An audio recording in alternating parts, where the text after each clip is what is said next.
আজি কি বনাম জানে? কচু মাংসৰ লগত।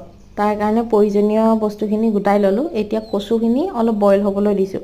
আৰু আনফালে কেৰাহীখনত অলপ তেল দি তাত পিঁয়াজ, আদা, নহৰু দি মাংসখিনি সাধাৰণতে যেনেদৰে ভজা হয় তেনেদৰে ভাজি লৈছোঁ। আৰু লগত কেইডোখৰমান আলু দিছোঁ। ভালদৰে সিজিবৰ কাৰণে ঢাকি দি ইফালে আমাৰ কচুখিনিও বইল হৈছে। তেতিয়ালৈ মাংসত বেছি মছলা নাই দিয়া, গোটা জিৰা ধনিয়া অলপ আৰু অকণমান মিট মছলা দিছোঁ। আৰু অকণমান বিলাহী দি মাংসখিনি ভাজি ল'লোঁ। আৰু মাংস ভজাও হ'ল, ইফালে কচুও বইল হৈ গ'ল। আৰু একেখন কেৰাহীতে অলপ পিঁয়াজ, আদা, নহৰু আৰু অকণমান হালধি দি কচুখিনি দি দিছোঁ। আৰু এতিয়া অলপ বিলাহী দিছোঁ। আৰু নিমখ কমকৈ দিছোঁ, মাংসত দিয়াই আছে যিহেতু। আৰু ভজা মাংসখিনি তাত একেলগে আকৌ এবাৰ মিলাই ভাজি ল'লোঁ। আৰু এতিয়া অলপ গৰম পানী দিছোঁ আৰু এটা বিহ জলকীয়া দিছোঁ। আৰু এতিয়া গৰম গৰম ভাতৰ লগত আমি সোৱাদ লওঁ।